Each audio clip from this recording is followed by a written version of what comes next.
Estamos. Bom dia a todos, está gravando. Deixa eu pegar aqui logo o material, que eu não passei para vocês, né, na aula passada. Deixa eu ver aqui. Eu vou passar para ti, tá, Janete? Ah, não, eu tô no grupo. Todo dia eu quero passar para a Janete. Espera aí, pronto. Deixa eu só passar aqui, galera. Só final 2. Não, aqui é o 2. Deixa eu ver aqui. Fala, minha senhora. Muito ordinário. Foi 12 de novembro. Show. Só um minuto, turma. Vou passar aqui para vocês, tá? No grupo, o material. Para a gente continuar a júri. Se Deus quiser terminar a júri hoje, porque o que a gente tem matéria pela frente para ver. Eu tava dizendo, dia 25 de dezembro não tá dando aula, viu? Aqui. Peraí.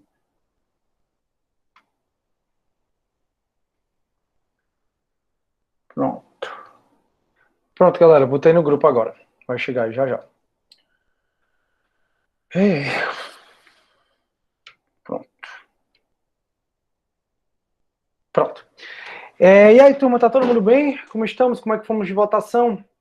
Oi, Janete, bom dia. Mariana Távora, Lana, Janete, tá bem? O Rácios. Prof, não, a prova vai ser dia 8/12 e a segunda chamada 10. Isso aí não muda, não.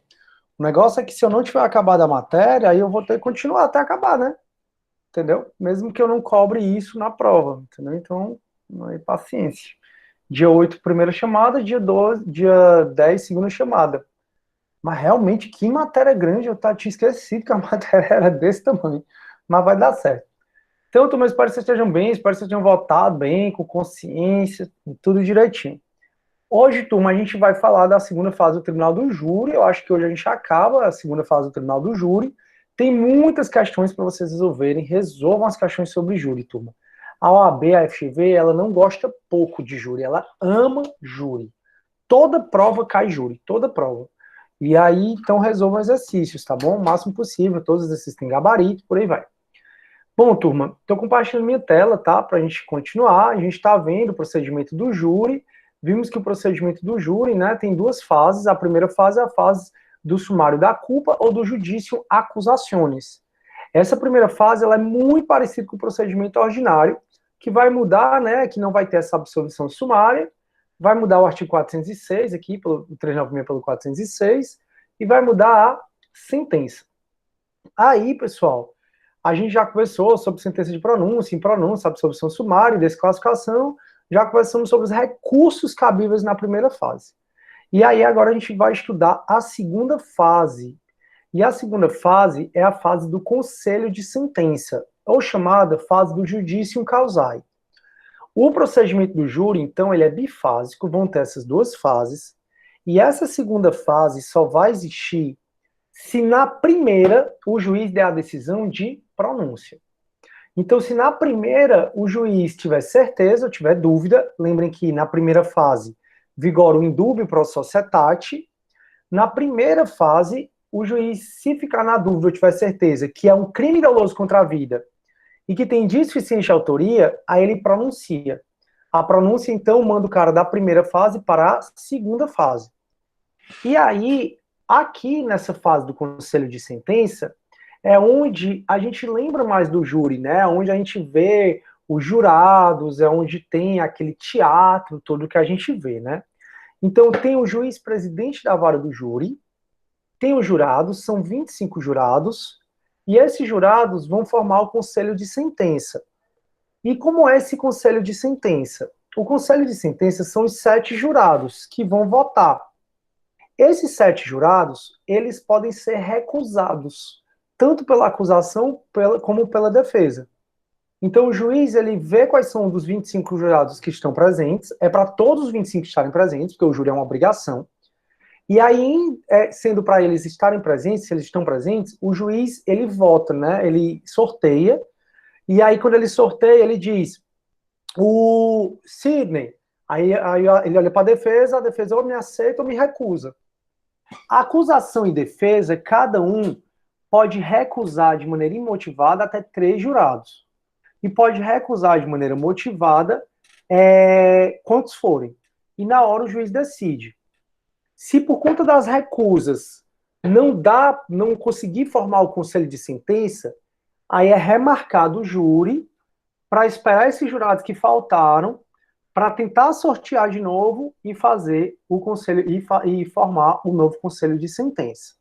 Então, tudo isso que a gente viu foi revisão, a gente viu isso até a aula passada. Aí, turma, agora a gente vai conversar sobre o procedimento. Então, agora a gente vai conversar sobre o procedimento, né, dessa segunda fase. Como é que é esse procedimento da segunda fase?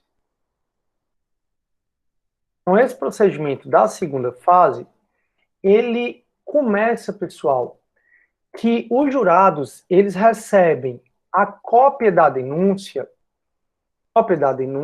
e da sentença de pronúncia. Eles recebem a cópia da denúncia e da sentença de pronúncia. Então, os jurados, primeiro de tudo, recebem cópia da denúncia e da sentença de pronúncia. Depois que eles são sorteados, né? Deixa eu só recapitular aqui. Eles são sorteados, aí formam os 7 jurados. A partir do momento que formam os 7 jurados lá, eles vão prestar o compromisso de serem jurados. Então, quando é escolhido os 7 jurados, cada um vai para aquela mesinha que fica na frente lá do juiz, e é colocada uma beca em cada um deles, e é recolhido o celular, a bolsa, mas aí vai depender de como o juiz trabalha, tá bom? E aí o juiz começa a prestar o compromisso deles, que eles vão exercer a função de jurados com imparcialidade. Depois que faz o juramento, Peraí, pessoal, tem gente querendo entrar. Tá, entraram aqui, pronto. Depois, turma, que se faz o juramento, os jurados, eles fazem o juramento, aí o juiz vai dizer assim, ó, o juramento é esse aqui, ó. Formado o conselho de sentença, o presidente, levantando-se com todos eles os presentes, fará a seguinte exortação. Exortação é convite, tá? Em nome da lei, concito-vos a examinar esta causa com imparcialidade e a proferir a vossa decisão de acordo com vossa consciência e os ditames da justiça. Aí os jurados nominalmente chamados pelo presidente responderão, assim o prometo. Então, o juiz fala tudo isso aqui, aí fala, Sidney, aí eu tô com a mão direita e falo, assim eu prometo. José, assim eu prometo. Janete, assim eu prometo. Aí o jurado receberá cópia da pronúncia, ou seja, da decisão de pronúncia, e das decisões que julgarem posterior à acusação.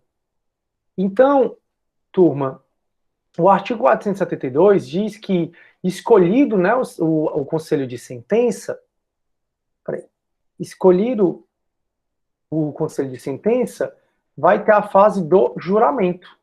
E essa fase do juramento é exatamente essa fase onde os jurados eles vão jurar que vão examinar a causa com muita imparcialidade. Aí eles recebem cópia da denúncia e da sentença de pronúncia. E se for o caso de decisões posteriores. Aí depois que é prestado o compromisso pelos jurados, é iniciada a instrução plenária, quando o Ministério Público, o juiz-presidente ou assistente tomarão sucessiva e diretamente a declaração do ofendido, se possível, e inquirirão as testemunhas arroladas pela acusação e defesa. Então, depois que eles recebem, né, então, primeiro tem um juramento, onde é que eu escrevi? Tá aqui, ó. Primeiro tem um juramento, aí depois, turma, eles recebem a cópia, né, da denúncia e da sentença de pronúncia, e depois tem a instrução em plenário. Então, depois tem a instrução em plenário. Turma, sabe aquelas testemunhas que foram ouvidas aqui, ó? Sabe aquelas testemunhas que foram ouvidas, ó, na primeira fase? Pois é, essas testemunhas, elas também vão ser ouvidas aqui nessa fase. A diferença, pessoal, é a quantidade de testemunhas, tá bom? Então, a diferença é a quantidade de testemunhas que cada um vai poder arrolar. No caso, turma, na primeira fase, você pode arrolar até 8 testemunhas e na segunda fase até 5 testemunhas. Então, no caso da primeira fase, até 8, no caso da segunda, até 5 testemunhas. O fato é que, turma, feita a instrução em plenário, é ouvido o ofendido, se possível. Por que se possível, professor? Porque lembrem que o júri julga crime doloso contra a vida. Como o júri julga crime doloso contra a vida, pode ser que o cara já tenha morrido, né? Então não vai dar para ser ouvido o ofendido, a vítima. Aí depois são ouvidas as testemunhas de acusação, depois é ouvido testemunha de acusação, depois é ouvidas as testemunhas de defesa. E aqui, cada um pergunta diretamente. Lembram do cross-examination que a gente falou? Então, cada um é ouvido diretamente. Aqui vigora o cross-examination, salvo os jurados. Porque os jurados, eles ainda vigoram o sistema presidencialista. Professor, não estou lembrando disso. Turma, desde 2008, os advogados, quando vão perguntar, perguntam diretamente à testemunha, a quem está depondo, tá bom? A única pessoa que não pode perguntar diretamente são os jurados. Os jurados, sempre que eles forem perguntar, eles vão levantar a mão e vão perguntar para o juiz, e o juiz vai perguntar à pessoa que está depondo. Então, por exemplo, o ofendido vai depor, né? Aí, se ele estiver vivo. Aí o juiz primeiro que pergunta, depois a acusação, depois defesa, depois os jurados. Cada um desses pergunta diretamente, salvo os jurados. Que os jurados, eles não perguntam diretamente, os jurados perguntam para o juiz. Vai depor testemunha de acusação. Primeiro o juiz, depois da acusação, depois defesa, depois os jurados. Todo mundo pergunta diretamente à testemunha, todo mundo pergunta diretamente à testemunha, mas quem não perguntar diretamente é só os jurados que não vão perguntar diretamente. E aí, turma, podem ser ouvidos os peritos, tá bom? E por fim vai ser ouvido o acusado. Por fim vai ser ouvido o acusado. E tudo isso que eu estou falando tá aqui, ó, no 473. Então, tudo isso que eu estou falando tá no 473 e no 474, né? 473 e 474. Sim. Aí, depois é ouvido o acusado, se tiver presente, na forma como a gente viu do interrogatório do acusado, certo? O Ministério Público Assistente poderão formular diretamente perguntas ao acusado, mas os jurados perguntarão ao juiz presidente. E não vai ser permitido o uso de algema durante o período em que permanecer em plenário do júri, salvo se for absolutamente necessário aos trabalhos e às seguranças. Então a regra é que o cara não pode estar com algema.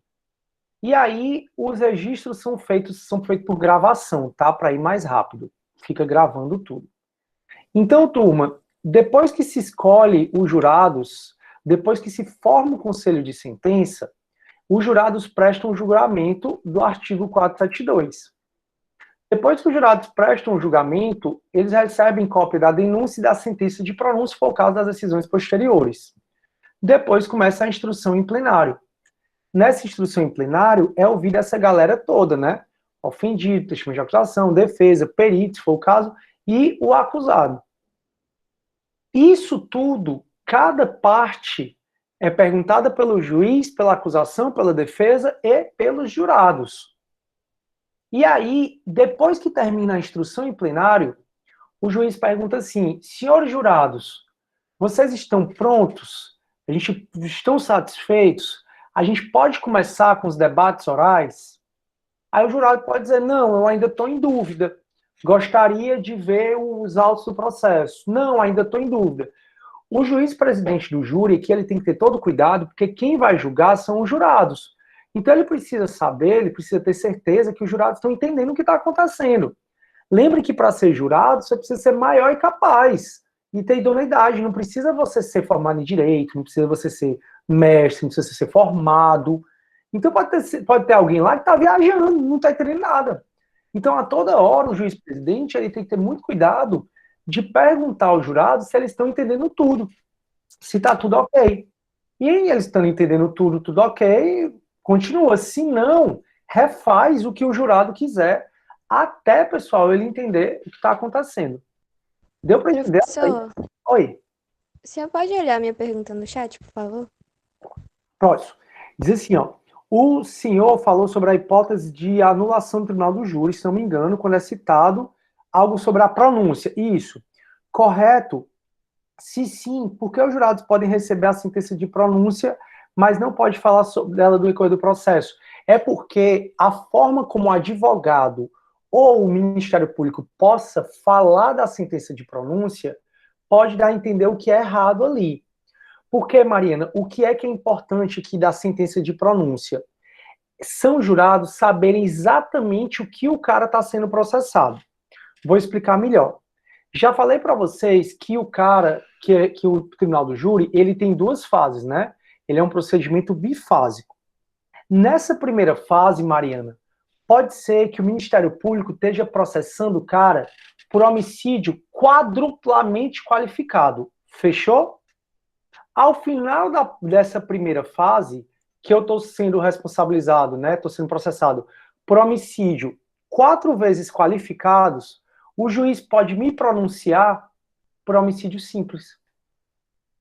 Aí nessa segunda fase, aí ele vai colocar na decisão de pronúncia que eu estou sendo pronunciado, que ele está descartando as qualificadoras e que eu estou sendo pronunciado tão somente, Mariana, pelo homicídio simples ou pelo homicídio privilegiado. E aí os jurados precisam ter noção do teor da acusação que eles vão julgar, entendeu? Para não ficar o Ministério Público tentando induzir os jurados a erro. Então pode ser que quando o Ministério Público falasse da sentença de pronúncia, ele falasse assim: senhores jurados, vocês sabem por que está sendo essa fase aqui, está tendo essa fase? Porque teve uma primeira fase, e nessa primeira fase, o juiz, aquele magistrado ali, pronunciou. Se ele pronunciou, significa que ele acredita que tem prova da existência de crime e que tem forte indício de que o réu cometeu o crime. Tá entendendo? Ele pode usar, né, a decisão de pronúncia e o uso de algema como argumento. E não pode fazer isso no júri, gera nulidade mesmo. Você falar da decisão de pronúncia ou do uso de algemas como argumento de autoridade no júri, isso pode vir a anular. Por isso que o juiz-presidente tem que estar bem ciente, tá bom? Então, Marina, existe essa limitação no tribunal do júri para a acusação. Então, se eu estou sendo processado por homicídio qualificado e eu estou na minha defesa, dizendo que foi legítima defesa, e que se o juiz entender que não é legítima defesa, ele me pronuncie por homicídio simples, beleza. Ao final da primeira fase, o juiz vai e diz que é homicídio simples e que ele não acha que eu agi em legítima defesa. Tanto é que ele não me absolveu sumariamente. Aí eu fui pronunciado. A defesa pode continuar repetindo a mesma tese defensiva que ela teve na primeira fase. Então a defesa, a tese que ela usou na primeira fase, ela pode utilizar na segunda, ela pode até aumentar a tese dela, se for o caso, se ela quiser. Mas a acusação não. A acusação, ela está estritamente ligada à decisão de pronúncia. Então, se a acusação vai falar que eu vou ser responsabilizado, né, na primeira fase, ela vem me acusar de homicídio 4 vezes qualificado, e eu sou pronunciado por homicídio simples ou por homicídio privilegiado, a acusação está adstrita à decisão de pronúncia. Show. Então, ela vê que ela entendeu. Boa pergunta. Vamos para frente. Aí, turma, deixa eu só achar um negócio aqui. Não sei cadê não. Paciência. Sim, aí então eles recebem a cópia da decisão de pronúncia, depois tem a instrução em plenário, onde é ouvido todo mundo. Então as provas que foram produzidas na primeira fase são reproduzidas aqui na frente dos jurados. Até o último ser ouvido, que é o acusado, e aí o juiz pergunta: senhores acusados, vocês estão ok? Podemos ir para os debates? Se os jurados quiserem mais prova, o juiz decide na hora. Tá, vamos fazer, não vamos fazer, até porque quem vai julgar são os jurados. Então, os jurados podem dizer que não estão entendendo, né? O juiz vai explicar, pode pedir para ouvir outra pessoa, não tem problema nesse aspecto. Mas se acabou a instrução em plenário, os jurados disserem estamos ok, os 7 disserem que estão ok, aí passa para os debates no tribunal do júri. Aí passa para os debates que está aqui no artigo 476, ó. Encerrada a instrução, será concedida a palavra para o Ministério Público, que fará a acusação, olha aqui, Mariana, ó, no limite da pronúncia. ou de decisões que julgarem admissível a acusação, sustentando, se for o caso, a existência de agravante. A única coisa, Mariana, que os jurados eles têm autonomia para decidir são as agravantes. Então, as agravantes, mesmo que não esteja na decisão de pronúncia, pode os jurados decidirem que tem agravante. As agravantes, vocês viram em penal 1, está no artigo 61 e 62 do Código Penal, que é, por exemplo, a agravante da reincidência, do concurso de pessoas, a agravante da utilização de armas, se for o caso, mas enfim. Então, começam os debates, né? Primeiro fala a acusação, no caso, principalmente o Ministério Público e assistente de acusação, se for o caso. E depois falar defesa. Professor, por quanto tempo eles vão falar? Por 1h30. Então, até 1h30 a acusação vai falar. Depois, até mais 1h30 para cada. Depois, mais 1h30 a defesa vai falar. Depois, turma, pode ser que haja réplica. Vai depender do Ministério Público. Pode ser que haja réplica da acusação. Se houver réplica da acusação, pode haver réplica da defesa. E aí, nesse caso, é mais 1h para cada. Então, olha aí, porque às vezes você nota assim, o julgamento do Nardoni durou 5 dias. E são 5 dias, pessoal, que os jurados estão incomunicáveis, tá bom? Quando os jurados, então, eles prestam... Ai, é porque a pilha do meu mouse, né, do meu trackpad, vai já acabar. E se acabar, eu não consigo. Ah, meu Deus. E se eu acabar, eu não consigo dar aula. Perdi a conexão. Valeu. Mas dá certo. Sim. Aí, turma, pode ser, ó, depois que faz o juramento, depois que eles fazem o juramento, o juiz diz assim, agora vocês estão incomunicáveis. Os jurados, galera, eles ficam incomunicáveis. Eles não podem falar sobre o processo com ninguém. Não é à toa que eles podem, muitas vezes, o juiz manda recolher o celular. E às vezes o júri, ele demora 5 dias. Por que o júri demoraria 5 dias, professor? Porque olha a quantidade de gente que é ouvida. Ofendido, 5 testemunhas de acusação por crime. Então, se tiver mais de um crime, pode ser mais. Mais 5 de defesa. Se for o caso, pode ter perito. Mais o acusado. Às vezes, o interrogatório, ele demora 2 horas, 3 horas. E aí, se o júri demorar 5 dias, se o júri demorar 7 dias, se o júri demorar 1 mês, os jurados ficam dormindo em hotel. Fica dormindo em hotel, que dependendo da cidade, é um negócio assim surreal. E ainda ficam oficiais de justiça lá, porque a função do oficial de justiça no tribunal do júri é principalmente preservar a incomunicabilidade dos jurados. Qualquer coisa anula o júri. Então, assim, ó, quando você estuda direito civil, você vê que o instituto mais formal, mais solene do direito civil é o casamento, né? Então, até para casar, você passa por vários requisitos. Esse é o mais solene. No direito processual penal, o mais solene é o júri. É o tribunal do júri, é o mais solene, é o mais, assim, surreal para poder acontecer. Então, no tribunal do júri, qualquer coisa anula o júri. Por isso que o juiz tem que estar muito atento, porque já pensou? Chega no último dia, aí o juiz pergunta, vocês estão com dúvida? Aí o jurado, sem noção, levanta a mão e diz assim, eu tô, como é que eu faço para condenar ele? Meu amigo, se o jurado revelar o voto dele, nulidade do júri. Se for falar da algema, de não sei o que, nulidade do júri. Então, os jurados, eles se tornam incomunicáveis com o mundo exterior e entre si. Entre si, eles podem até falar outra coisa, mas eles não podem falar coisas durante o processo.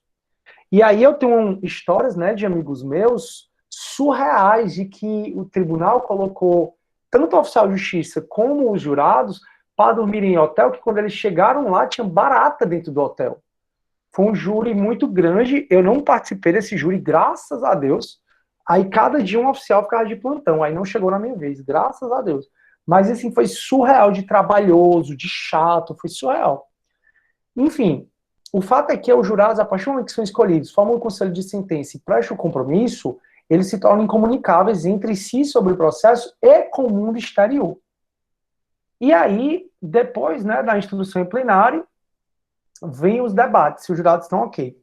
Aí primeiro fala a acusação, depois fala a defesa, 1h30 para cada.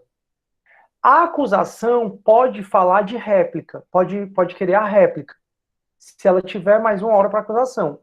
E aí a defesa pode querer a réplica, para a tréplica, aliás, aí mais 1 hora para a defesa. Tranquilo? E aí, turma, ainda sobre réplica, às vezes o MP diz assim, o juiz, depois que teve, né, a primeira fala, 1h30 para acusação, depois 1h30 para defesa, é até 1h30, tá? Aí o juiz chega e diz assim, Ministério Público, você quer a réplica?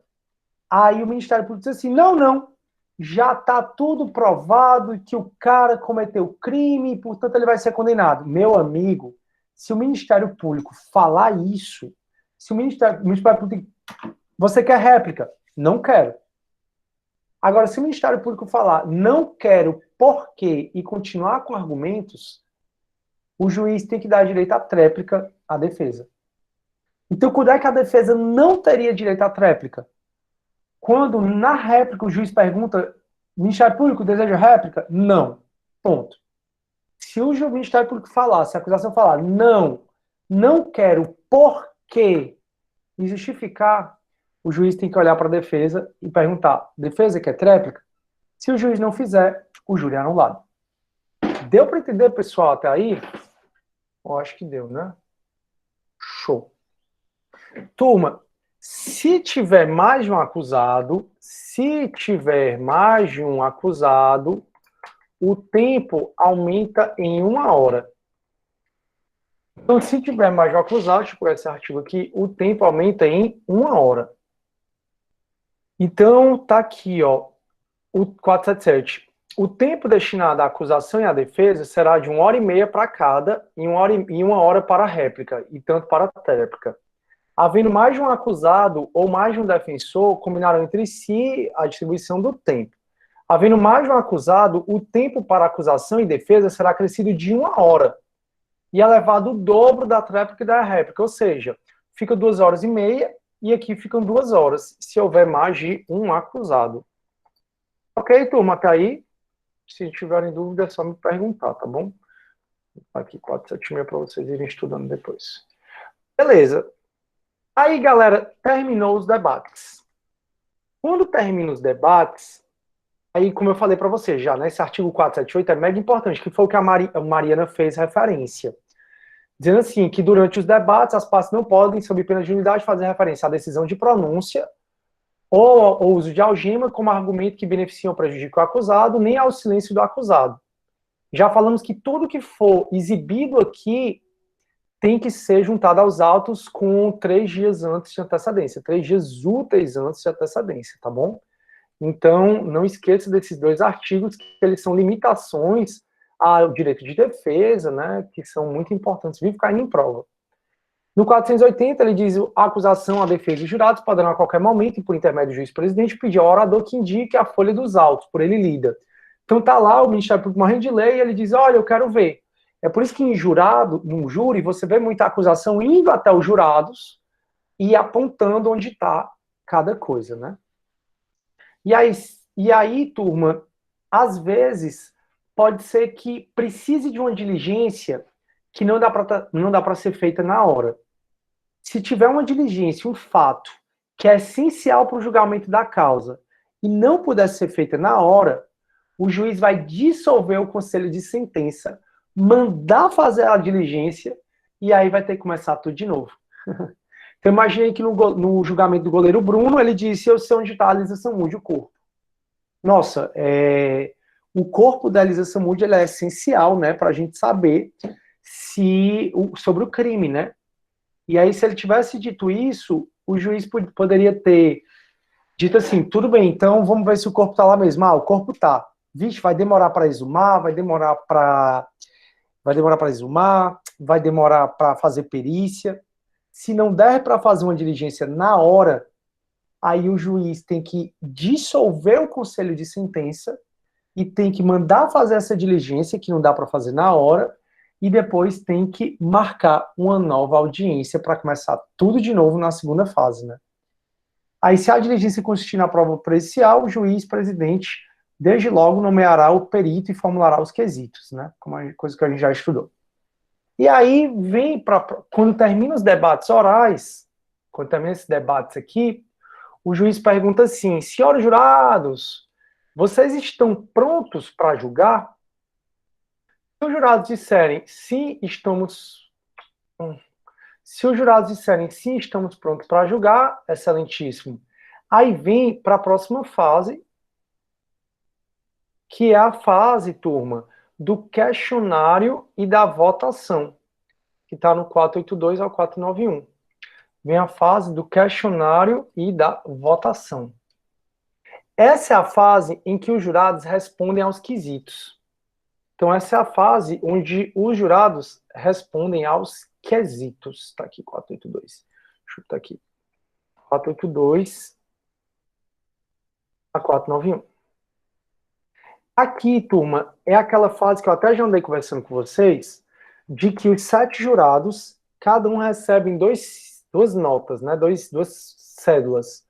Um escrito sim e outro escrito não. E aí o juiz disseram, os jurados, olha, vocês disseram que estão prontos para julgar, então vocês vão julgar agora se o crime existiu ou não, vocês vão julgar agora se o cara é culpado ou inocente, e aí cada um de vocês vão receber uma cédula, com 5 não. Aí passa, a gente entrega para eles as cédulas.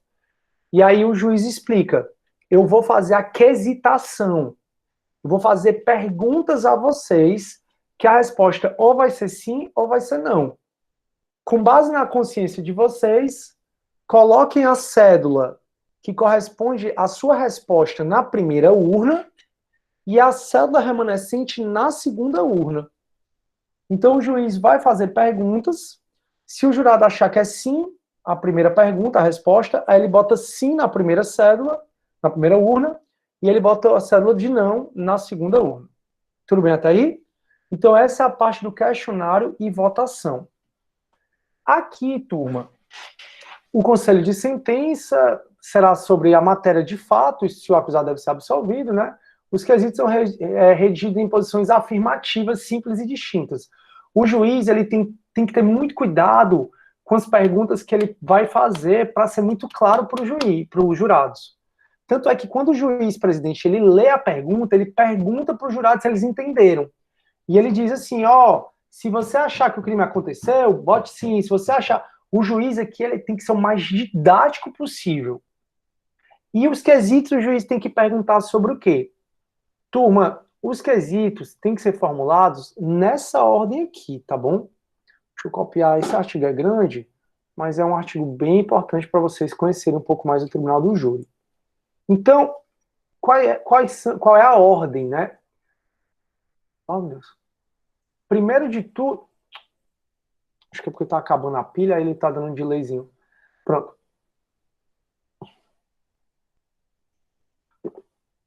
Pronto. Aí, primeiro de tudo, o juiz vai perguntar sobre a materialidade do fato. Então, se é um aborto, aí ele vai perguntar, foi um aborto que a mulher cometeu, em si própria. Então, foi um infanticídio. Foi um infanticídio que a mulher cometeu. Aí ele vai perguntar assim, dia tal, hora tal, a vítima, nascituro, fulaninho, morreu em decorrência de uma asfixia? Ou então, se for um homicídio, dia tal, hora tal, a vítima, João Pereira dos Anzóis, morreu, foi alvejado por armas de fogo que causou a sua morte? Então, olha que o juiz nem entrou na pessoa do autor do crime. Então, a primeira pergunta sempre é sobre a materialidade do fato, se o crime ocorreu ou não. E aí ele pega, né, os fatos que estão narrados na denúncia, e aí o juiz formula uma pergunta, que a gente chama de quesito, sobre isso para os jurados. Então, dia tal, hora tal, o fulaninho foi esfaqueado no bar. Aí os jurados respondem, né? Se os jurados responderem sim, vem para a próxima pergunta. Se os jurados responderem não, acaba o julgamento aí. Então, e aqui, turma, o juiz tem que perguntar também se foi doloso, certo? Porque lembra que eu falei para vocês que a desclassificação pode haver tanto na primeira fase como na segunda fase? Então aqui, se tiver argumento dizendo que não foi um homicídio doloso, por exemplo, que foi culposo, o juiz tem que perguntar, né? Aí vem a segunda parte, que aí quando o juiz pergunta, esses disparos de arma de fogo foram intencionalmente produzidos pelo réu Sidney Soares Filho? Porque os jurados podem decidir que o disparo foi não intencional. Se os jurados votam para desclassificar o crime de homicídio doloso para homicídio culposo, tem que encerrar os jurados, tem que encerrar o conselho de sentença. Aí eu falei assim, olha, a desclassificação de crime doloso contra a vida para crime não doloso contra a vida pode acontecer na primeira e na segunda fase. Se na primeira fase houver a desclassificação, o juiz remete os autos para o juiz que é competente. Se a desclassificação ocorrer na segunda fase, aí nesse caso, se a desclassificação ocorrer na segunda fase, aí nesse caso, o juiz, se a desclassificação ocorrer na segunda fase, o juiz presidente é o que vai ter que julgar. Já mostro para vocês sobre isso. Então, ó, o dia tal, hora tal, fulaninho foi alvejado? Sim, vem para a segunda fase. Os disparos de armas de fogo foram feitos intencionalmente pelo réu Sidney Soares Filho? Sim, vem para a terceira pergunta. Porque se eles responderem não a primeiro ao segundo, acaba o julgamento, como diz o parágrafo primeiro. A resposta negativa de mais de 3 jurados a qualquer dos quesitos encerra a votação e implica em absolvição do acusado. Então, primeiro é perguntado sobre a materialidade, segundo é perguntado sobre a autoria. Depois é perguntado uma simples pergunta, que está bem aqui, ó. O jurado absolve o acusado? Então, nesse caso, turma, o juiz, ele vai dizer assim, senhores jurados, vocês falaram que a vítima foi alvejada, na pergunta 1. E que a segunda pergunta foi que a vítima foi alvejada intencionalmente pelo réu João Pereira dos Anzóis. Beleza. Aí o juiz diz assim, olha, se vocês, por algum motivo, vocês querem absolver o acusado, vocês têm que responder sim para a próxima pergunta. A próxima pergunta é bem simples. Se vocês responderem não para a próxima pergunta, vocês estão condenando o acusado. Aí o juiz pergunta, vocês entenderam? Entendi. Então ele pergunta, ó, o jurado absolve o acusado? Se os jurados responderem sim, o acusado está absolvido. Se os jurados responderem não, o acusado está condenado. Aí, quando o jurado ele responde não, o juiz vai perguntar sobre causa de aumento e de diminuição de pena da defesa, e depois sobre qualificadores e causa de aumento de pena da acusação. Então o juiz ele formula quesitos, que são simples perguntas para os jurados responderem, e esses quesitos que o juiz pergunta, os jurados vão responder com sim ou com não. E são os jurados que vão decidir. Então, respondidas afirmativas por 3 quesitos, o artigo será formulado com seguinte formulação. Está dizendo só isso que eu já disse. Aí, decididos os jurados pela condenação, o julgamento prossegue devendo ser formulados os seguintes quesitos, né? Que a gente já viu, né? Causa de diminuição de pena e circunstâncias qualificadoras. Aí, olha sobre a desclassificação, ó. Sustentada a desclassificação da infração para outra de competência do juízo singular, ou seja, não é homicídio doloso, é homicídio culposo, não é homicídio doloso, é latrocínio, será formulado quesito para ser respondido após o segundo ou terceiro quesito, conforme o caso, que aí é onde o juiz vai perguntar se o disparo de armas de fogo foram dolosos, como eu falei para vocês. Sustentada a tese de ocorrência de crime na sua forma tentada, ou havendo divergência sobre a tipificação do delito, sobre a competência do tribunal do júri, o juiz que vai formular as questões. Havendo mais de um crime ou mais de acusados, os quesitos são formulados separados e distintamente. O que é isso? Turma, se tem 2 acusados, é um saco. Porque tudo isso são 2 acusados por 2 crimes. Nardoni, a Isabela, no caso, a Ana Carolina Jatobá, que era madrasta, e os Nardoni. Foram 2 crimes. Perguntaram tudo sobre o homicídio da Isabela Nardoni em relação a todas essas coisas aqui, ó. Perguntaram tudo isso, primeiro em relação ao Nardoni, em relação ao homicídio. Depois perguntaram tudo isso em relação a Ana Carolina Jatobá, em relação ao homicídio. Aí depois perguntaram de novo sobre o crime conexo, né, que era a fraude processual, para o Alexandre Nardoni. E depois perguntaram mais uma vez, em relação ao crime conexo, que é a Ana Carolina Jatobá, sobre a fraude processual. Tá dando para entender, pessoal, até aí? Sim, não, mais ou menos? Me digam se vocês estão entendendo. Sim, né? Show. Então, boa. Aí, turma, depois, né, depois de cada pergunta, aliás, né, o juiz ele lê os quesitos, né, indagar as partes, ele primeiro lê os quesitos, e ele sempre pergunta se o quesito tá ok, porque pode ser que o advogado de defesa ou o Ministério Público não concorde com aquele quesito, acha que o quesito está induzindo.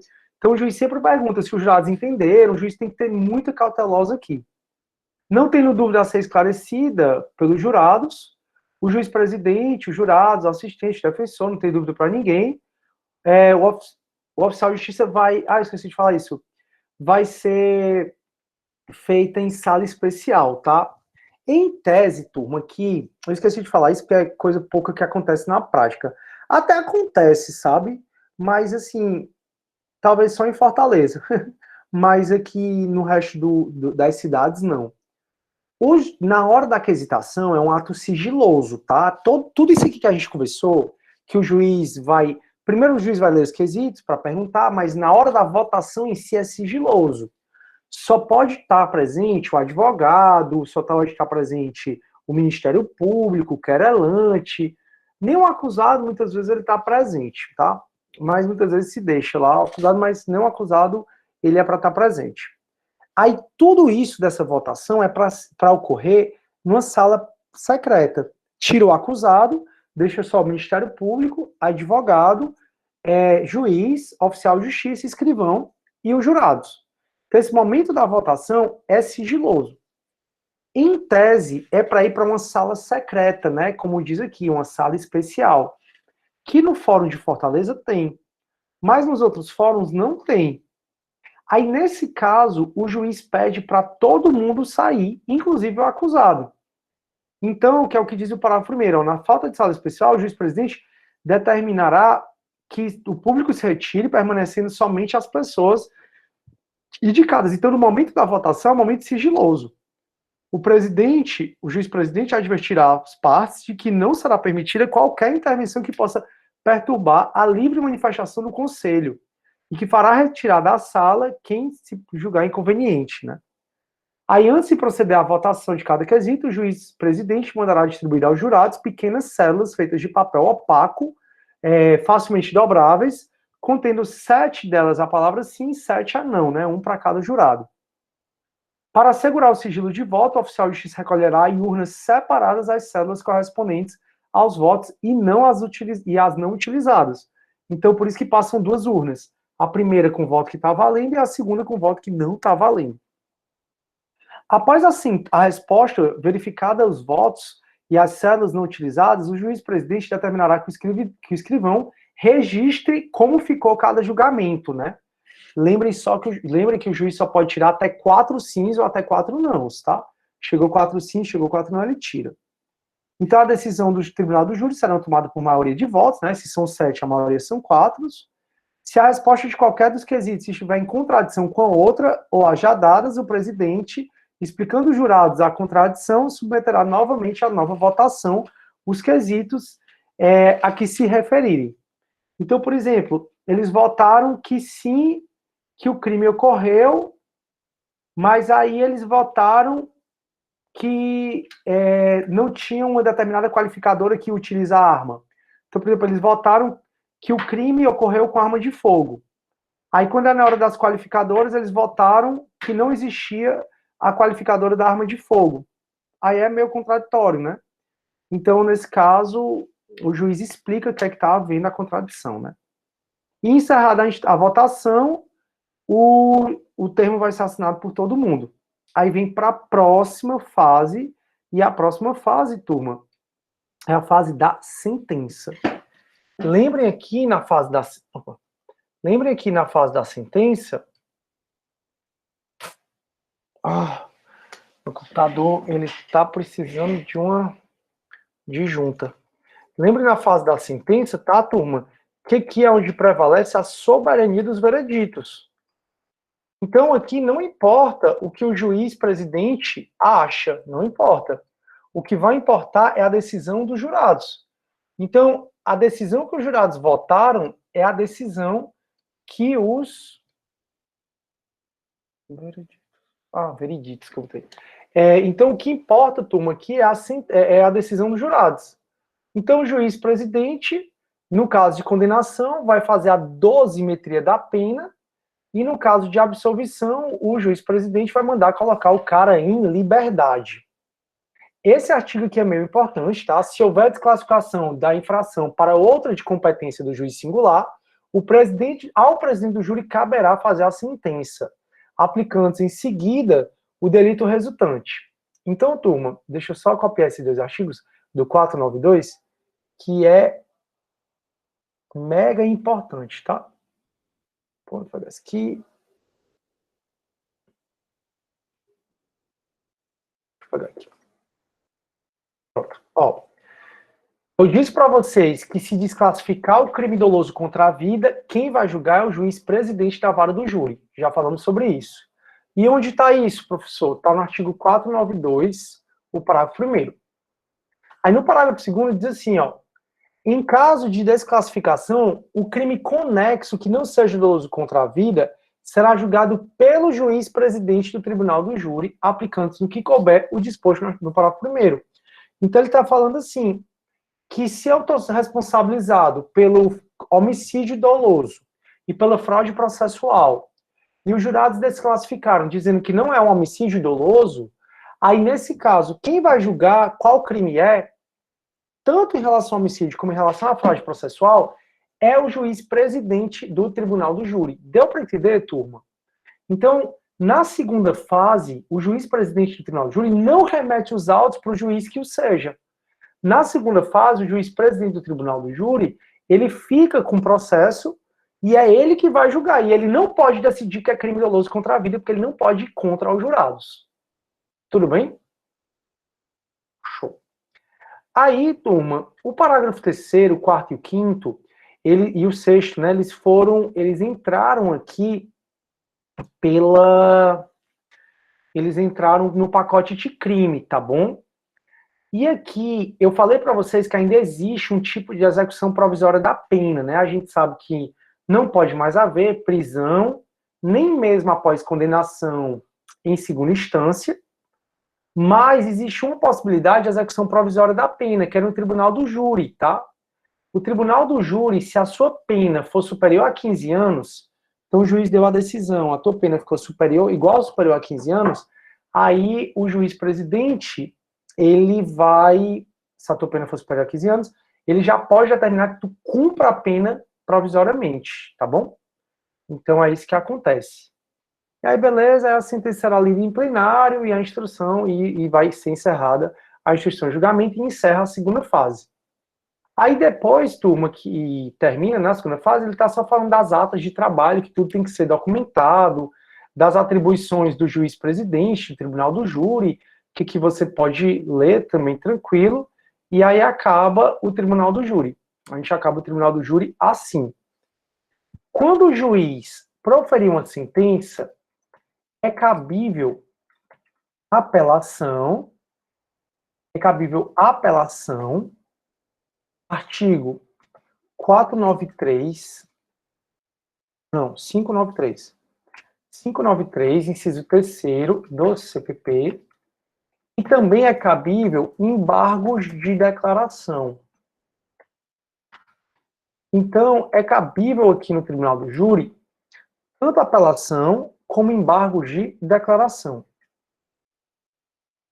Então, da decisão do juiz presidente, né, o advogado, então, os jurados condenaram, ou os jurados absolveram, acaba, né, o juiz, então, diz, jurados, vocês condenaram, acabou a votação, eu vou proferir a sentença.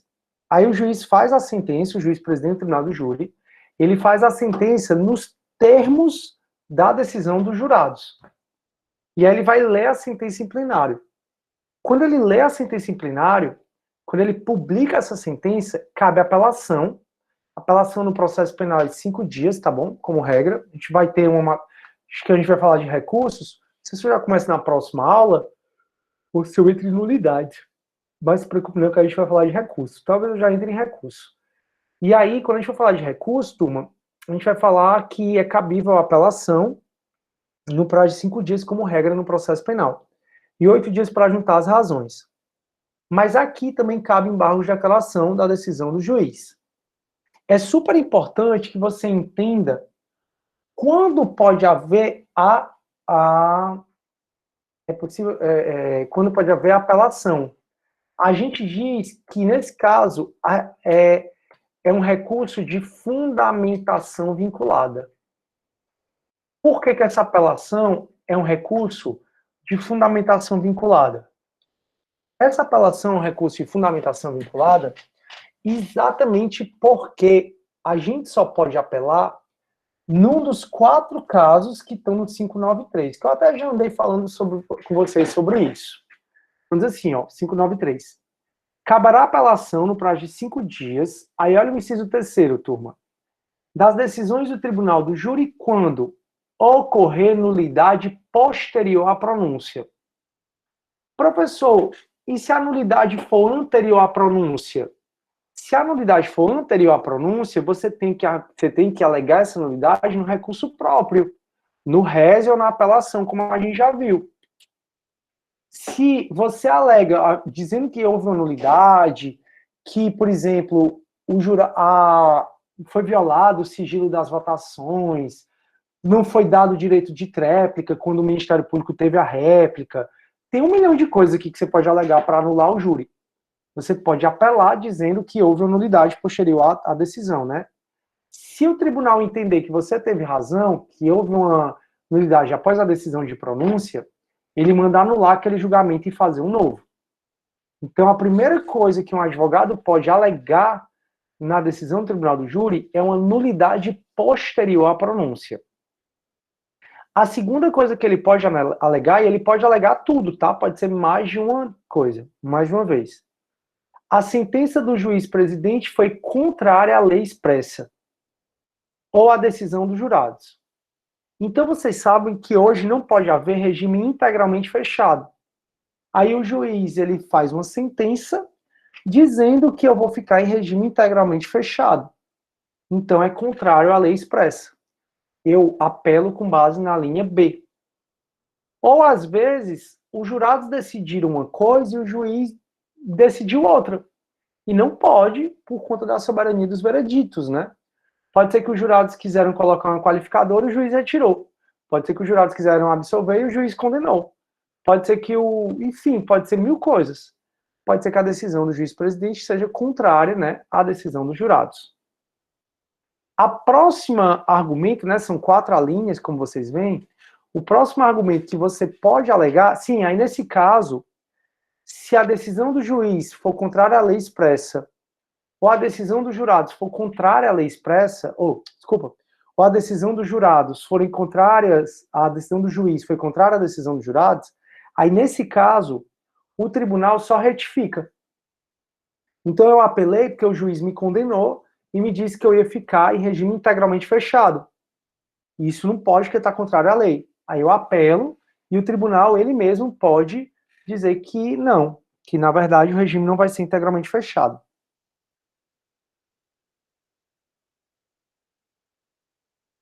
Ou o Ministério Público pode apelar, porque os jurados condenaram e o juiz absolveu. Aí o próprio tribunal já pode mudar a decisão do juiz, ele não precisa esperar outra determinação. Outra questão, pessoal, que é possível mudar é se houver erro ou injustiça no tocante à aplicação da pena ou medida de segurança. Então, aqui é uma pena muito branda, o Ministério Público apela para aumentar, ou uma pena muito severa, o Ministério Público apela, ou o Ministério não, a defesa apela para diminuir. Se houver erro ou injustiça no tocante à aplicação da pena ou da medida de segurança, pode haver apelação. Aí, nesse caso, o próprio tribunal, assim como na linha B, o próprio tribunal retificar esse erro do juiz. E, finalmente, turma, a última decisão, a última fundamentação da apelação é quando a decisão dos jurados for manifestamente contrária à prova dos autos, que essa aqui a gente já conversou. Então, os jurados são os únicos casos do Brasil, né, do Brasil, que eles julgam pela íntima convicção. Eles absolvem, eles condenam, ou seja, eles decidem e não precisam dizer por qual motivo estão assim decidindo. Obrigado. Obrigado. É porque eu pensei aqui numa coisa, aí eu falei obrigado, foi mal. Então, os jurados, eles não precisam dizer por que estão absolvendo ou estão condenando. E como os jurados não são necessariamente formados em direito, pode ser que tudo nos autos mostre que eles estão, que o réu deveria ser inocentado, e os jurados condenaram, ou vice-versa. Tudo nos autos mostram que o jurado deveria ter sido condenado, e o jurado foi absolvido. Aí, nesse caso, esse é o único argumento que só pode ser usado uma vez. Só pode ser usado uma vez, seja pela acusação, seja pela defesa. Uma vez. Quem usou, a outra parte não tem mais direito de usar. Então, quando a apelação é quando a decisão dos jurados é manifestamente contrária à prova dos autos, e o tribunal se convence que realmente é manifestamente contrária à prova dos autos, aí o tribunal, ele determina um novo julgamento. Então, pessoal, as apelações no tribunal do júri, dessa segunda fase, né? Então, saiu a sentença do tribunal do júri, na segunda fase é possível apelar, e a apelação nessa fase tem dois argumentos que podem determinar um novo julgamento. Pode determinar um novo julgamento se ocorrer nulidade posterior à pronúncia. Então, a decisão do juiz é sem fundamentação, a decisão do juiz viola contraditória por defesa. O tribunal manda que haja um novo julgamento para sanar a nulidade. E a segunda, que pode haver um novo julgamento, e só pode utilizar esse argumento única vez, como eu já disse, é quando a decisão dos jurados é manifestamente contrária à prova dos autos. Aí, nesse caso, só pode argumentar uma vez. Agora, tem dois casos que é possível o próprio tribunal retificar a decisão do juiz. A primeira é quando a sentença do juiz presidente é contrária à lei expressa ou à decisão dos jurados. E a segunda é quando tem erro ou injustiça no tocante à aplicação da pena ou ainda da medida de segurança. E aí o próprio tribunal, ele pode retificar. Isso está, turma, no parágrafo 1º a 4º, tudo que eu falei, né? Vamos lá. Ó. Se a sentença do juiz presidente for contrária à lei expressa ou divergir da resposta dos quesitos dos jurados, ou seja, ele está falando da linha B, né? O tribunal adquém fará a devida retificação. Interposta a apelação com fundamento na linha 3, no inciso 3, a linha C, o tribunal adquém, se lhe der provimento, retificará a aplicação da pena ou medida de segurança. Ou seja, nesses dois, o próprio tribunal muda a decisão do juiz-presidente. Nesses outros dois, na A e na D, o tribunal determina um novo julgamento, que é o que ele vai dizer agora. Se a apelação se fundamentar no número 3, a linha D deste artigo, e o tribunal adquém se convencer de que a decisão dos jurados é manifestamente contrária à prova dos autos, dar-lhe-á provimento para sujeitar o réu a novo julgamento. Não se admite, porém, pelo mesmo motivo, uma segunda opção. Foi o que aconteceu com Freira Dorothy. Os caras lá do Pará, eles foram os fazendeiros que mataram a Freira Dorothy, eles foram condenados, aí a defesa apelou com base nesse artigo, e aí eles foram submetidos a um novo julgamento, eles foram de novo condenados, e aí a defesa alegou uma nova nulidade, aí foram submetidos a um novo julgamento até que o crime prescreveu, e ninguém nunca respondeu pelo assassinato da Freira Dorothy, né? Uma coisa que super dói, né, pra gente. Enfim, foi isso que aconteceu. Pessoal, e com isso, né, termino a apelação, eu termino o tribunal do júri. Alguma dúvida? O Vitor, minha internet está surreal de ruim, conexão caindo toda hora. Ainda bem que não tá chovendo, né, cara? Porque se tiver chovendo aí é que a gente tava lascado mesmo. Beleza. Turma, deu para entender o tribunal do júri? Sim, não, mais ou menos? Me digam aí. Esse é o tribunal do júri. Eu gostaria muito de resolver questões com vocês, mas eu vou deixar para vocês resolverem só e vou começar outra matéria. Vai ser coisa, né, hoje? O Gabriel disse que tá tranquilo, que bom. Tá tudo bem, turma, entendeu? Mariana, a Beatriz, Tribunal do Júri tá ok. Pessoal, por vocês, tá? Não é por mim. Tribunal do Júri, sem sombra de dúvida, vai estar na prova de vocês. É uma questão que eu faço, é uma matéria que eu faço questão de cobrar valendo. Então, sem dúvida vai estar. É relativamente grande, né? Mas é muito importante para a OAB. Tudo bem, turma? Então, por favor, não deixem de estudar o Tribunal do Júri. Beleza? Pessoal, eu gostaria de resolver questões com vocês, mas eu não tenho muito tempo. E o tempo que eu tenho com vocês, eu gostaria de já começar a nulidade. Eu começar recurso. Não sei se eu começar recurso ou nulidade, ó. Deixa eu pensar aqui. É porque, assim, recurso faz mais sentido. Por que recurso faz mais sentido? Recurso faz mais sentido porque a gente já segue um caminho, né? Como a gente está. Eu vou começar recurso. Vou começar recurso. Show. Tá tudo bem? Querem respirar aí um pouco? Respirei um pouco. Vamos respirar um pouquinho para ver se tá tudo bem. Me digam aí, tá tudo bem? Sei lá, votaram direitinho. Vou mudar de assunto aqui só pra gente relaxar um pouco, tá bom? Porque senão se eu emendar uma matéria com outra, aí vocês vão me matar. Mas tenham calma, turma, não acabou a aula não.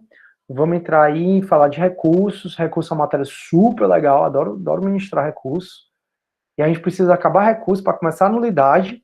E a gente precisa acabar a nulidade para começar a habeas corpus. Tome, né? Matéria que vocês querem? Tome. E aí, quando terminar habeas corpus e revisão criminal. Ixi. Vamos lá, começar recurso. E aí, professor, vai treinar o que hoje? De academia que tá falando? Cara, eu tô focado na academia. Graças a Deus, eu já emagreci tanto, porque na pandemia, né, como eu gosto muito de doce, vocês sabem? Aí lá em casa, todo dia, de segunda a segunda, tinha uma sobremesa diferente. Todo dia eu fui pra casa de meus pais, né? E aí eu engordei 5,5 kg. Fiquei treinando em casa um pouquinho, mas não é a mesma coisa treinar em casa, né? Aí eu tinha me prometido que até o final de setembro eu resolveria minha vida, né? Assim, eu voltaria pra academia. Eu não tô saindo na semana, não, né? É uma coisa que eu fazia muito. Quando tava tudo normal, digamos assim, toda semana eu ia para o Outback, tomar um choppzinho lá, toda semana eu saía. E eu não, tô deixando para sair mais de sábado. Aí sábado eu procuro ir para um restaurante, alguma coisa assim, e na semana eu vou para academia. Eu vou para academia todo dia de bicicleta, não fica tão longe da minha casa, mas eu vou todo dia de bicicleta, que é massa. E aí eu chego lá, dia de segunda e quarta eu nado, e dia de terça, e dos outros dias, né, de segunda a sexta eu treino. Aí, por conta dessa história, eu já emagreci 2,5 kg em um mês e pouquinho. É porque meu metabolismo é muito acelerado, eu tenho muita energia. E minha genética também é bem boazinha, então já tô com bem musculinho, já tô começando bem a ficar fortinho. Não tá o ideal ainda vou perder um pouquinho, quero voltar, né, pro peso que eu tinha. Mas tá massa, graças a Deus. Agora eu também tô treinando, tô tentando treinar pelo menos 6 vezes por semana, né, que pra mim eu geralmente treinava 4, e agora eu tô tentando treinar 6. Porque uma coisa que eu me prometi é que eu não ia focar só em trabalho, eu sempre foquei muito em trabalho, eu tinha melhorado, mas com a quarentena, como não tinha o que fazer, eu assumi tudo quanto é trabalho da vida. E aí essa é a primeira semana que eu tô tranquilo, cara, que eu tô assim, tenho só as coisas ordinárias, não tenho nada muito de extra para fazer, até tenho. Mas enfim, aí pronto, aí tô gostando, graças a Deus, indo pra academia, relaxando. Mas é isso. Bom, descansando, bora falar sobre só duas coisas de recurso, tá bom? A gente vai falar sobre o conceito e sobre os efeitos dos recursos e a gente acaba de falar de recurso. Turma, eu não vou falar dos princípios de recurso. Você só consegue entrar nas matérias de processo civil e processo penal se você fizer teoria geral do processo. E na teoria geral do processo é onde você vê os princípios do processo, os princípios recursais. Você revisa esses princípios recursais em processo civil 1. Então, aqueles princípios todos de teoria geral do processo, da Ada Pellegrini e Grinover, aqueles princípios que você vê em processo civil 1, tudo vale para cá, tá bom? Eu não falo, primeiro porque não está na nossa matéria, e segundo porque eu não tenho tempo. Porque se eu tivesse eu falava, prometo. Mas enfim, então a gente vai começar falando de recursos, ok, que começa a partir do 574, deixa eu só conferir se é o 574 mesmo. Pronto, exatamente. Então a gente vai começar a falar de recursos. Pronto, aqui eu vou gerar aqui o PDF, vou mandar logo para vocês, antes que eu esqueça. Com fome, eu fico imaginando se a gente tivesse no presencial, né? Acho que eu estaria morrendo de fome uma hora dessa. Deixa eu salvar aqui para vocês. Como eu já tô morrendo aqui, mas dá certo. Aí eu também tomo muito cuidado com a minha imunidade. Galera, eu tomo Tagifol, Redoxon, gengibre, alho, mel de caju, todo dia pólen, todo dia bota um bocado de coisa pra dentro, eu não tô nem aí. Eu quero é não ficar doente. Aí eu fiz, eu não sei se eu falei pra vocês, né, eu fiz o exame da Covid, porque a outra instituição que eu trabalho, não sei por que pediu pra gente fazer esse exame da Covid. E aí eu fiz, aí deu que eu não tô com nada. Mas também, um cabo que não tá treinando não sei o que, ficar com coisa não é quase impossível, né? Tá com asma, acho que não. Pronto, deixa eu passar aqui, esse aqui que é o mais atualizado. Show. Pronto, vai lá e mais atualizado. E eu vou abrir para vocês um novo Word aqui. Então vamos lá, nossa matériazinha agora, recursos. 574 e seguintes. Galera, primeiro de tudo, né, a gente tem que entender um pouco sobre o conceito de recurso. E é o mesmo conceito que vale para civil, para penal, para administrativo, todo esse conceito ele vale, tá? Então, pessoal, o recurso é um meio voluntário de impugnação das decisões judiciais que não formam processo novo. Então, esse conceito é um conceito bem simples de recurso e que eu sempre utilizo porque eu acho um conceito completo e é um conceito que serve para civil, para processo civil, processo constitucional, processo administrativo, tudo isso serve, né, para você. Então, oi? Licença, Oi? professor. O senhor está projetando a tela? Porque não está aparecendo. É verdade, Mariana, eu tinha tirado. Mal aí, galera. Eu aqui morrendo de escrever aqui para vocês. Vai dar certo, viu? Deus tá vendo. Peraí que vai começar a apresentar agora. Só um minutinho. Pronto. Tá aqui, turma. Eu tava só fazendo aqui, ó. Pronto.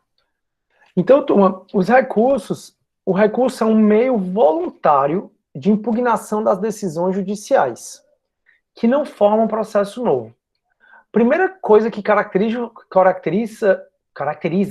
o recurso, turma, é o fato dele ser voluntário, ok?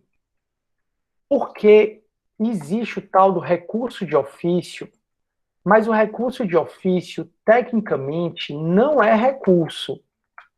O recurso de ofício, a natureza jurídica é uma condição de procedibilidade, é uma condição de eficácia da decisão judicial. Vou colocar assim, aí eu explico. Então, turma, todo recurso tem que ser voluntário. Todo recurso. Então, o pressuposto básico da gente entender recurso é que a parte recorre se ela quiser. Isso vale para o civil, vale para o penal, vale para o administrativo, eu recorro se eu quiser. Só que, com certeza, vocês já ouviram falar no recurso de ofício. E o recurso de ofício, tecnicamente falando, não é recurso porque não é voluntário. Recurso de ofício são certas decisões que o juiz dá, ele ocorre em certas decisões que o juiz dá, e que aquela decisão do juiz só vai produzir efeitos se o juiz mandar a decisão ser reexaminada para o tribunal. Então, por exemplo, uma decisão que concede habeas corpus. Uma decisão que concede habeas corpus é uma decisão que só vai produzir efeito se o juiz que concedeu habeas corpus, ele mandar os autos para o tribunal reexaminar aquela decisão dele. Então, turma... Oh, meu Deus. Então, turma, o recurso de ofício, eu só salvar logo, porque senão eu posso perder. Então, o recurso de ofício, tecnicamente, não é recurso. E os recursos de ofício estão no artigo 574 do CPP, ó, quando ele diz assim, ó, os recursos serão voluntários, excetuando os seguintes casos em que deverão ser interpostos de ofício pelo juiz. A decisão que concede habeas corpus. Então, quando o juiz concede habeas corpus, o juiz de primeira instância, aquela decisão dele só vai produzir efeitos se ele mandar a decisão dele para o tribunal. Então, fui preso, foi instaurado inquérito policial pelo delegado, entrei com um habeas corpus contra o delegado. Vocês vão tirar habeas corpus comigo, tá bom? Acho que é a nossa última ou penúltima matéria. E aí, eu tô preso e tal, entrei com habeas corpus de primeira instância. O juiz concedeu habeas corpus. Só vai produzir efeitos se o juiz mandar essa decisão ser reexaminada pelo tribunal. Não é um recurso, porque não foi voluntário, mas a gente chama de recurso de ofício. E também, pessoal, a decisão que absolve o réu, absolve sumariamente o réu. É uma divergência, porque o 411 foi reescrito e não tem mais o 11, aí é uma divergência aqui. Mas só para vocês saberem, o recurso é um meio voluntário, por isso que recurso de ofício não é recurso. É um meio voluntário de se impugnar decisões judiciais. Daí porque um dos princípios recursais é o princípio da sucumbência, né? O princípio do prejuízo. O princípio do prejuízo, ele vai falar que você só vai ter interesse em recorrer se você sofreu um prejuízo. Então, tudo que você pediu, o juiz te deu. Tudo que você pediu, o juiz deu. Se tudo que você pediu, o juiz deu, turma, não tem por que você recorrer. Daí porque para você recorrer, você tem que ter um prejuízo para impugnar. Daí porque o recurso é um meio voluntário de se impugnar decisões judiciais que não formam processo novo. Essa parte, turma, que não forma processo novo, é o que diferencia os recursos dos meios autônomos das ações impugnativas autônomas. Todos vocês já ouviram falar de habeas corpus, de mandado de segurança, de revisão criminal, que é o que a gente vai estudar aqui, também comigo. Vocês já ouviram falar de ADI, de habeas data, de ADI, de ADC, enfim. Pessoal, o habeas corpus, ele foi previsto como recurso no CPP, mas o habeas corpus não é recurso, ok? O HC foi previsto como recurso no CPP, mas não é recurso. O legislador, ele ganha muito pouco, ele tem muita pouca estrutura para fazer uma coisa que preste, né? Tanto é que nossas legislações são cheias de erros. O habeas corpus, ele é uma ação impugnativa autônoma. E, professor, qual é a diferença, então, de um recurso para uma ação impugnativa autônoma? As ações impugnativas autônomas, elas formam processo novo. Elas formam um processo novo, ela ganha uma nova numeração. Então, a da Pellegrini-Grinova, ela vai dizer que o recurso é um ramo do processo. Então, o recurso, ele não forma um processo novo. É um galho da árvore que é um processo. Já se eu entro com habeas corpus, com mandado de segurança, com revisão criminal, com habeas data, ganha um novo protocolo, é uma nova ação. Então, as ações impugnativas autônomas formam um processo novo e os recursos não. Dito isso, a gente passa a falar dos efeitos recursais, os principais, tá? E o recurso, ele tem efeito devolutivo. O recurso tem efeito devolutivo, todo recurso tem. Tem efeito suspensivo, aqui, em especial, a apelação, mas nem sempre, em especial, a apelação, mas nem sempre, tem um efeito iterativo ou regressivo, que aqui é o rese. Tudo que vale para o rese vale para o agravo em execução, certo? O agravo em execução, o agravo de execução para alguns, e a carta testemunhável. E nós temos também o efeito extensivo, que está no artigo 580 do CPP. Então, o que a gente está entrando agora é falar dos efeitos do recurso. Quais efeitos um recurso causa? Deixa eu ver se vocês têm dúvida. Não. Então, quais são os efeitos de um recurso, tá? Turma, primeiro efeito. Todo recurso tem efeito devolutivo, ok? Todo recurso tem efeito devolutivo. O recurso, ele devolve ao judiciário uma matéria que ele já apreciou. Então, eu fui processado, fui condenado, entrei com apelação para o judiciário me absolver. Quando eu entro com apelação, eu estou devolvendo ao judiciário uma questão que ele já apreciou. Então, o recurso, ele combate uma decisão judicial. Ele combate uma decisão judicial devolvendo ao judiciário uma decisão que ele já teve, uma matéria que ele já decidiu. Por isso que todo recurso tem efeito devolutivo. Todo recurso tem efeito devolutivo. Alguns, eu vou botar assim, apelação contra sentença condenatória. Alguns recursos, turma, isso que é mais raro no processo penal é raro, tá? Não é regra o recurso ter efeito suspensivo. O efeito suspensivo é aquele efeito de suspender a eficácia da decisão judicial. É o efeito de suspender a eficácia da decisão judicial. Então, pessoal, se eu estou sendo processado criminalmente e eu recebo uma sentença condenatória, eu sou condenado a uma pena, concordam? Então, eu estou sendo processado por furto, o juiz me condenou por furto. Uma das coisas que o juiz vai fazer é a dosimetria da pena. Vai dizer assim, você vai cumprir por esse furto 3 anos de reclusão em regime aberto. Se eu apelo contra a decisão do juiz que me condenou, eu posso pedir efeito suspensivo, e o efeito suspensivo que um recurso pode ter é no sentido de ele impedir que aquela decisão judicial produza efeitos. De maneira que, se na decisão judicial manda que eu cumpra a pena, que eu vá para a prisão, e eu apelo contra aquela decisão judicial e peço efeito suspensivo, significa que aquela decisão ela não vai poder ser cumprida, já que o recurso tem efeito suspensivo.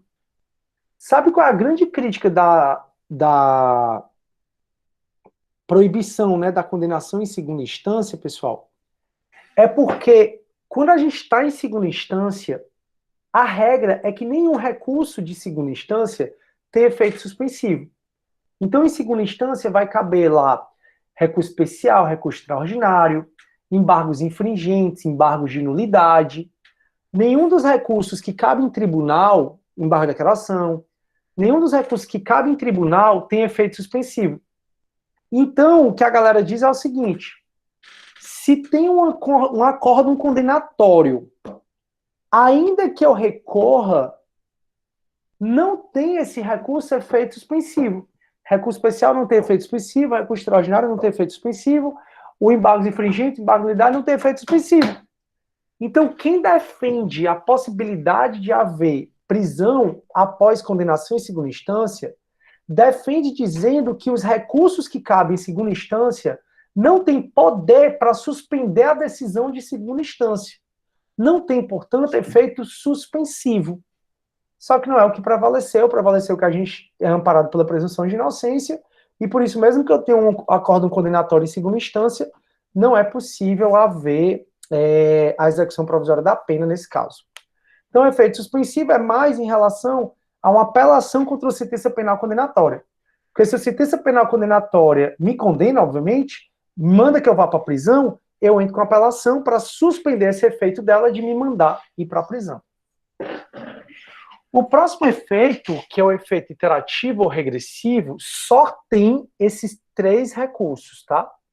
Então, o efeito iterativo ou regressivo só tem o rese, o agravo à execução e a carta testemunhável. Esse efeito é o efeito que permite o juízo de retratação por parte do magistrado. Então, esses 3 recursos, ele possibilitam que o magistrado ele se retrate. Professor, não entendi. Turma, aqui eu estou com o mandado do meu lado, e nesse mandado tem uma sentença aqui, certo? A regra é que quando o juiz publica a decisão dele, ele não pode mais voltar atrás. Então, se o juiz proferir uma sentença condenatória contra mim, a partir do momento que ele publicou, não adianta eu chorar, meu advogado ir chorar, porque quando o juiz publicou, a gente diz que exaure a instância do juiz, que o juiz não pode mais rever essa decisão, salvo se a parte entrar com recurso que tem efeito iterativo ou regressivo. Quando o juiz dá uma decisão que cabe rese, cabe agravo ou cabe carta testemunhável, a gente vai ver isso. Então, quando o juiz dá uma decisão, lembra que eu falei para vocês que contra a decisão que rejeita a denúncia ou a queixa cabe rese, lembram? Na execução penal, qualquer decisão do juiz da vara da execução penal, livramento condicional, liberdade provisória, liberdade provisória não, desculpa, livramento condicional, progressão de regime, permissão de saída, saída temporária, as decisões do juiz da vara da execução penal cabe agravo à execução. A gente vai estudar. Não, a gente vai estudar agravo à execução não, viu? Na verdade, porque é da LEP, aí é penal 4, não é aqui. Mas é bom vocês saberem um pouco. O fato é que, turma, se a decisão que o juiz deu e publicou cabe um recurso que tem efeito iterativo ou regressivo, quando você entra com esse recurso, o juiz pode se retratar. Então, por exemplo, qualquer coisa relacionada à fiança, cabe rese. Então, o juiz determinou o quebramento da minha fiança. Eu paguei fiança, saí em liberdade provisória, o juiz determinou que eu quebrei a fiança. Quando eu entro com rese, o juiz pode rever essa decisão dele. E esse é o efeito iterativo ou regressivo. O efeito iterativo ou regressivo é o efeito que esses 3 recursos têm de permitir que o juiz ele reveja a decisão dele. De permitir que o juiz se retrate da decisão que ele deu. Ah, professor, então a apelação cabe? Não. Então, se o juiz me absolveu, ainda que eu vá lá pedir a ele, a partir do momento que ele publicou, ele não pode mais mudar essa decisão dele. E, finalmente, deixa eu ver se vocês estão com dúvida. Não. E, finalmente, o último efeito, turma, eu estou já acabando, tá? A gente acaba a aula aqui, é o efeito extensivo, que está no artigo 580 do CPP. E o efeito extensivo, turma, ele é para quando tem concurso de pessoas, certo? O efeito extensivo é quando tem concurso de pessoas. O efeito extensivo, ele é cabível quando tem concurso de agentes. O efeito extensivo é o efeito de um recurso de uma pessoa beneficiar a outra, ainda que essa outra não tenha recorrido.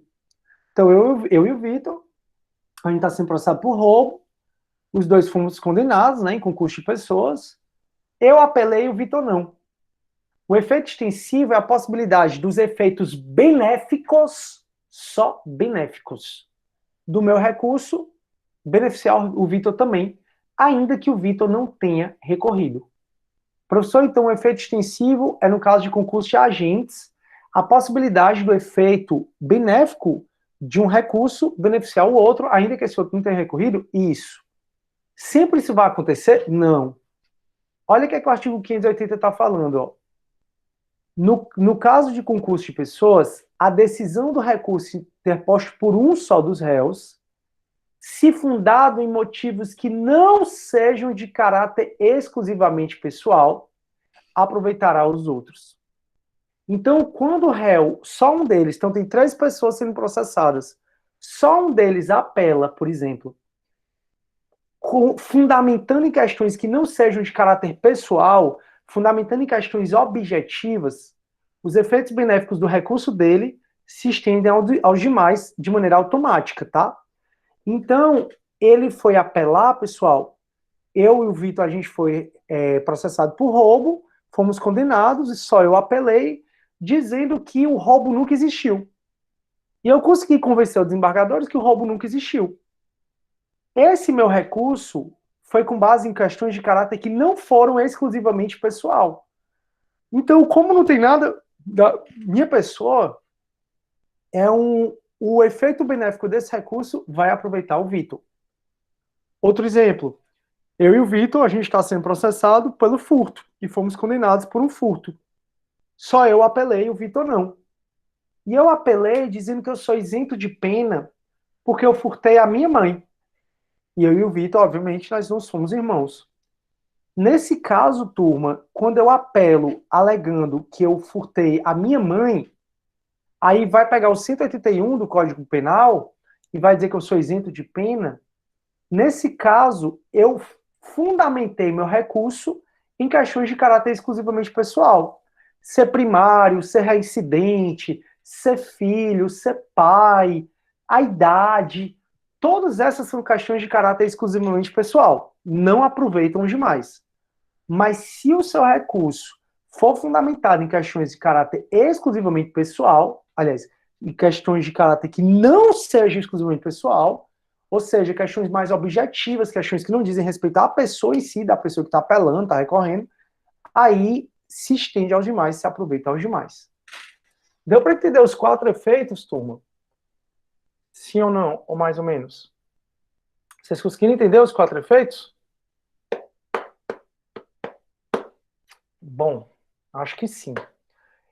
Bom, legal. Então eu vou ficar por aqui, já foi muita matéria hoje. Me perdoe, é porque o tempo está acabando da gente. E aí teve feriado, a gente começou mais tarde, e é por isso que eu preciso esticar. Vou parar então de gravar. Desejo para vocês uma boa terça-feira e a gente